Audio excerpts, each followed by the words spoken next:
The first thing I remember is the sound of rain hitting the windshield, not gently but hard, like it was trying to punch its way through the glass.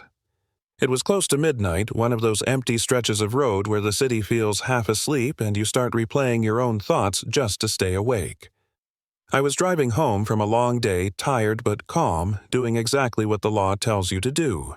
Speed right under the limit signals on early hands, steady on the wheel. And then, like a bad punchline, red and blue lights exploded in my rearview mirror. My stomach dropped, not because I'd done anything wrong, but because deep down, I already knew this wasn't about driving.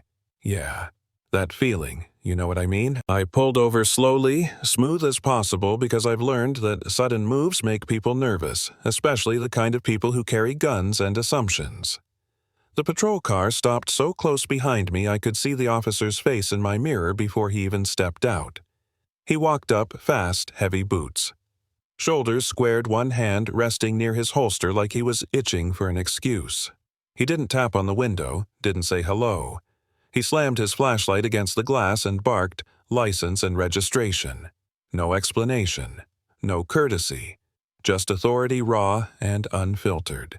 I asked calmly, "Officer, may I ask why I'm being stopped?" He ignored me, shined the light straight into my eyes like he wanted to see how much I'd flinch. I didn't. I handed him my ID and paperwork and watched his expression shift not with relief, but with irritation, like reality wasn't matching the story he'd already written in his head. He glanced at the car, then at me, then back at the car. A long pause. Too long. "This vehicle's flagged," he said. "Possible theft. Step out of the car." I felt my chest tighten. I told him that couldn't be right, that I bought the car myself, that the paperwork was in the glove compartment. He didn't want to see it. His voice got sharper, louder. "Step. Out. Now." The rain picked up, drumming harder, like the night itself was leaning in to watch what happened next. When I opened the door and stepped onto the wet asphalt, the cold soaked through my shoes instantly. He grabbed my arm, twisted it behind my back so fast it knocked the breath out of me. Pain shot through my shoulder, white and hot. I told him I had a bad shoulder arthritis from an old injury. He laughed. Actually laughed. The cuffs went on tight, too tight metal, biting into my wrists like punishment. Cars slowed as they passed headlights, lingering just long enough for strangers to take in the scene. Another person in cuffs, another late-night assumption confirmed in their minds. I wanted to scream, not from fear, but from humiliation. Instead, I swallowed it. I wasn't going to give him that. The back of the cruiser smelled like stale sweat and cheap cleaner, the kind meant to hide things, not fix them. As he drove, he talked. Not to me, but at me. 5 years, he said. Felony charges. Prison. He asked if I had kids, said they'd come visit me wearing orange. I told him what I did for a living, told him about my family, not bragging, just stating facts. He snorted and said, "Sure you do. And I'm the president." That's when it hit me. This wasn't about the car. This was about power. About him needing to feel bigger than someone he'd already decided was beneath him. At the station, it got worse. Fingerprints, mugshot. Personal items dumped into plastic bags like my life was just clutter. When he took my wedding ring, I asked him to be careful. I told him my spouse had given it to me decades ago. He tossed it in without looking. The cell door slammed shut with a sound that settles deep in your bones, the kind that tells you the world has moved on without you. I stood there for a moment, breathing, reminding myself who I was, even if no one else in that building cared. The holding cell was cold concrete designed to shrink you.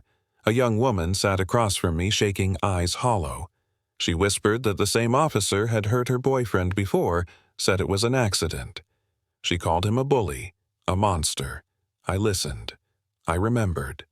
Patterns matter. People matter. Later, he walked by the cell, coffee in hand, mocking me, denying me a phone call, lying with a smirk like it was sport. He wanted me to feel small, invisible, powerless. And here's the thing. I could have ended it right then. I could have said my name, my title, watched the panic ripple through the room. But I didn't. Because if I did, it would all disappear. Quiet apologies. Internal reviews. A slap on the wrist. And tomorrow, he'd do it again to someone without a voice. So I waited. Morning came with metal doors clanging open and a different officer at my cell. Younger, nervous, polite. He didn't know who I was either, but he treated me like a human being. On the ride to court, I watched the city wake up people heading to work, grabbing coffee, living normal lives, while mine balanced on a lie someone else told. When we reached the courthouse holding area, the bailiff looked up, then froze. His face drained of color. His coffee hit the floor and shattered. He whispered my name like he'd seen a ghost. The cuffs came off in a rush of apologies and confusion. That's when I found out the twist of the knife. I was scheduled to preside over court that morning. They took me through a back hallway to my chambers. I didn't change clothes. I wanted the bruises to show. I wanted the truth to walk into that courtroom before I did. The room was packed when the bailiff called my name. I watched the officer who arrested me go pale, his confidence evaporating in real time as I stepped out in my robe. His knees actually shook. It was almost sad. Almost. The first case on the docket was mine. The irony was sharp enough to cut. I asked him to step forward. He stammered, tried to explain, said he didn't know who I was. I told him ignorance doesn't excuse violating someone's rights. Then I ordered the body camera footage played. The room watched him profile me before he even ran my plates. They heard the lies. They saw the force. They heard the threats. The silence afterward was deafening. The charges against me were dismissed immediately, with prejudice. Then the focus shifted. The prosecutor moved to revoke his bond. New charges were filed. He was handcuffed right there in the same room by the same system he thought he controlled. He cried. He begged. For the first time, he understood what powerless felt like. But it didn't stop there. The investigation cracked something open. Records, patterns, dozens of stops just like mine. The same excuses, the same lies. It wasn't one bad cop. It was a culture that let him thrive. Careers ended. Policies changed. Cameras became accountability, not decoration. People who had been silenced got their voices back. Years later, on my last day before retirement, a young officer came to see me. He said things were different now. That respect mattered again. I told him the badge doesn't give you power. It borrows it from your integrity. Without that, it's just metal. So here's my question for you. Was what happened justice or just karma catching up late? Was the punishment enough or not nearly enough? And how many people never get their day in that room? Drop your thoughts in the comments.